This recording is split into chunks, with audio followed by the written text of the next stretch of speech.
So I'm very pleased to invite now Liz Higgins to open the conference.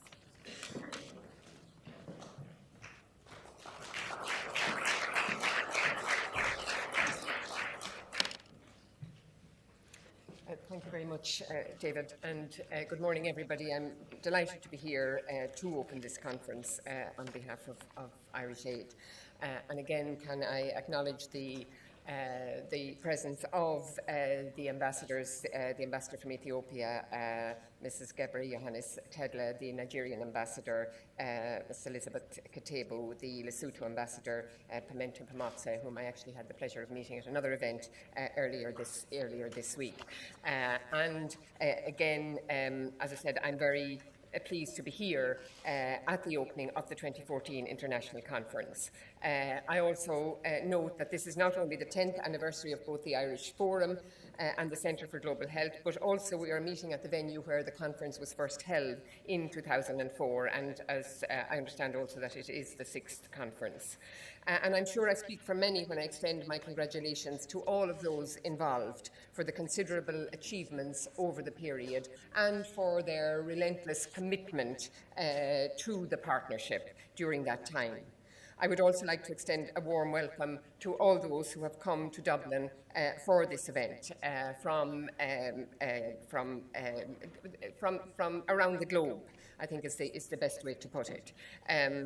And I'm particularly pleased as well to see that the health and HIV advisors from the Irish Aid partner countries in Africa, almost all of those are here today, and they will have an opportunity to share their experience as well with the network.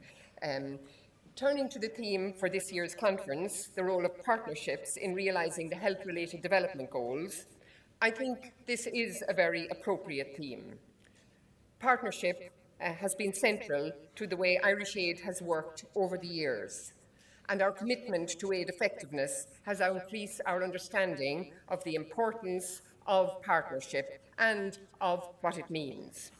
An arrangement in which parties agree to cooperate to achieve a clear goal and are willing to be accountable, to be transparent, to cooperate and to collaborate with each other in pursuit of that goal. And the Paris Principles on Aid Effectiveness identify key elements that contribute to effective partnerships: openness, transparency, accountability, ownership and commitment of the parties involved, and mutual accountability. The importance of partnership for development is recognised in the Millennium Development Goal 8, to develop a global partnership for development. And at Busan, the need for a global partnership for effective development was agreed. And as we enter the final year of the Millennium Development Goals and review their unfinished business and look forward to the post-2015 scenario, partnership is again and must remain central to our thinking. And as we look ahead to the post-2015 Development Goals agenda, with sustainable development at its centre, a number of challenges will need to be addressed. First, a renewed global partnership for development for today will require dynamic partnerships for the years to come, partnerships that match the transformative ambition of the post-2015 development agenda. Second, while ODA will remain an important source of financing, particularly in least developed countries, nevertheless, more than ever, knowledge sharing, capacity development, technology transfer, and the role of the private sector, when well aligned with countries' needs, can carry great potential for aiding the transformation process. Third, while governments must remain in the driver's seat when negotiating renewed global partnership for development, governments alone cannot deliver the needed transformation. This experience has shown, involves the breadth of actors in its design, in its implementation, and in its monitoring. Therefore, the roles of different actors, be they government, private sector, academia, civil society, communities, should be clearly defined, and their different responsibilities and capabilities and contributions and potential for contribution recognised. Agreeing ground rules and incentives for the diverse set of actors and enabling them to apply their respective strengths could be critical to the successful implementation of a post-2015 development agenda. Fourth, to maximise the effort of these various actors, it will be important to promote coherence across partnerships. avoid the establishment of parallel structures, and ensure that partnerships are aligned with countries' priorities. And as Director of Policy Coherence and Research in the Development Cooperation Division of the Department of Foreign Affairs, I am very conscious, and it's one of the things on my mind at the moment as we establish, how to work more coherently together. A renewed global partnership for development should provide the framework necessary for individual multi-stakeholder partners to operate successfully and coherently. Therefore, greater mutual accountability for development cooperation at all levels and greater transparency can support delivery on commitments and progress towards sustainable development results for poor people. Trust is key to effective partnerships, and trust, to quote Baroness Honora O'Neill, is hard-earned and easily dissipated. It is a valuable social capital and not to be squandered.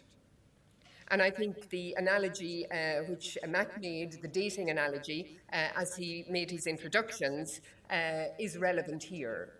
When you are developing a new relationship, it takes time to build trust, and you gradually learn the various attributes of the partner, but over the years, behaviour can make or break trust. To move on now to health and partnerships. I said earlier that this year's conference topic is very appropriate because I believe we have much to learn from the health sector at both a global and a domestic level. In terms of global health, we've seen many positive developments, for example, public-private partnerships such as product development partnerships, be it in the areas of TB, malaria, and HIV and AIDS. Highly innovative approaches and technologies, like those introduced by the Clinton Health Access Initiative, have directly impacted the lives of poor people living in some of the remote areas of the world. At a partner country level, we have also seen remarkable progress through government, donor and civil society partnerships in developing sector-wide approaches that have enhanced efficiency and effectiveness of health systems. And today, as we celebrate 10 years of the Irish Forum for Global Health, we also recognise the achievements and synergies developed by what was and is essentially a domestic partnership which reaches out to parts of the globe. As many of you will know, the Forum is an independent network of people from many backgrounds who are concerned with issues that impact on the health and development of populations at a global level, with a particular commitment to populations in low-income countries.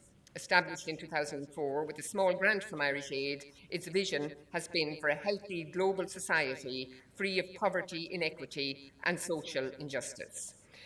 And networks are powerful mechanisms for transformation. And again, as was pointed out earlier, the opportunities for critical reflection, for debate, for taking on board a diverse range of views, for going back and forth on topics until solutions are found, is crucial.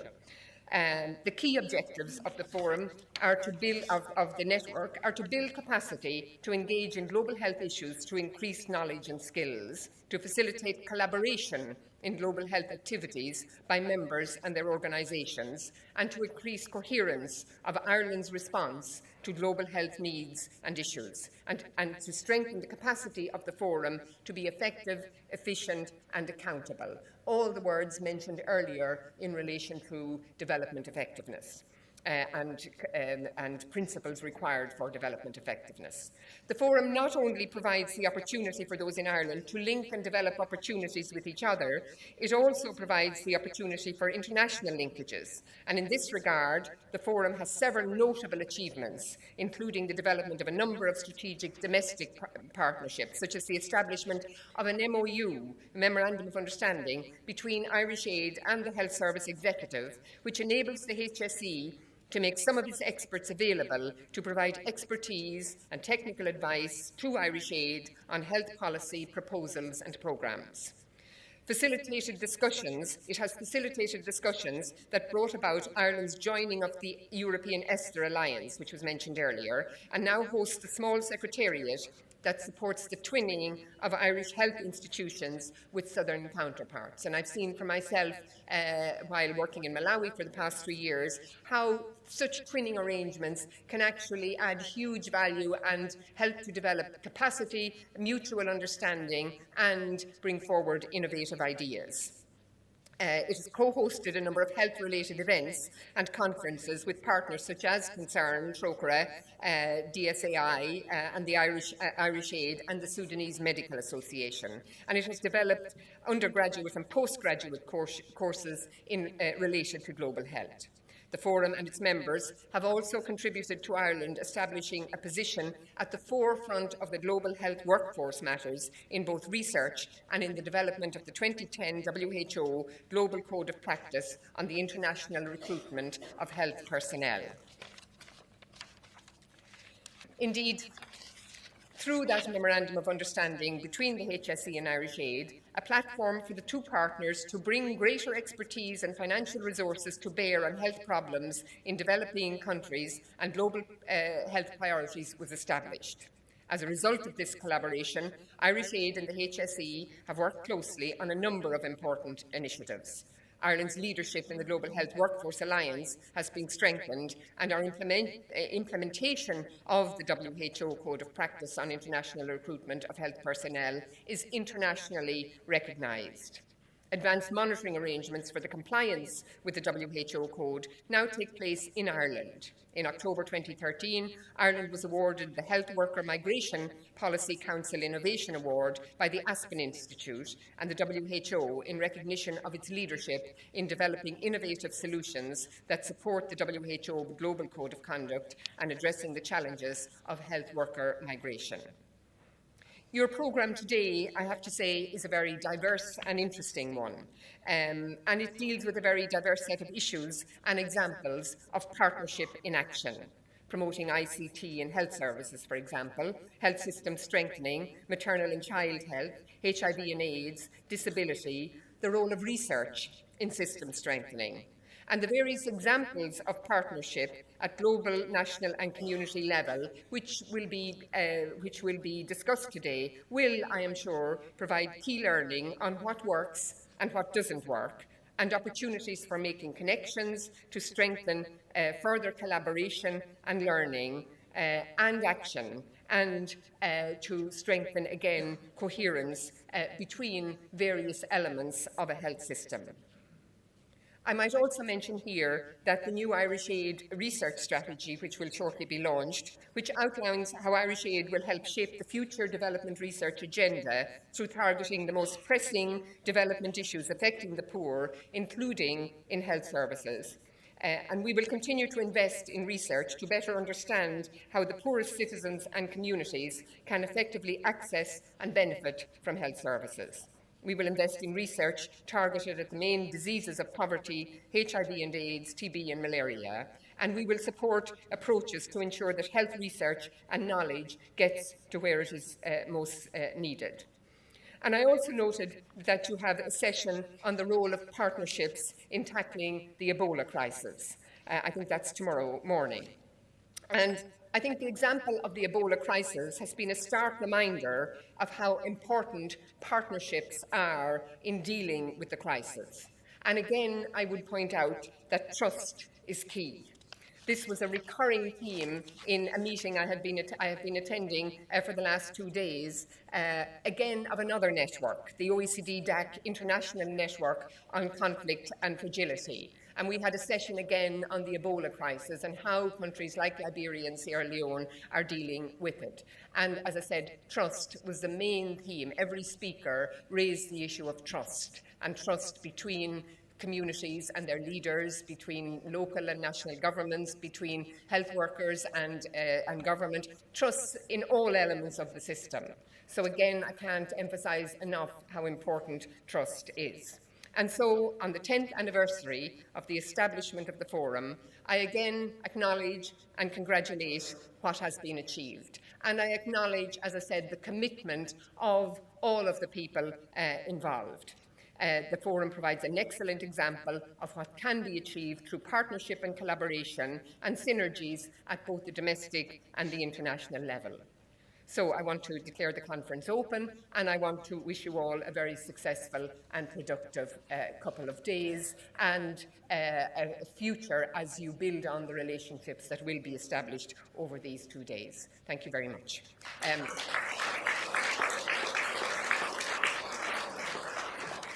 I'm sorry, I forgot to mention, I intended to mention, the Father Michael Kelly lecture. I think it's wonderful that that is on part of the forum today. I have known Father Michael Kelly for many years, and I think he is, again, one person in the way he has worked tirelessly and endlessly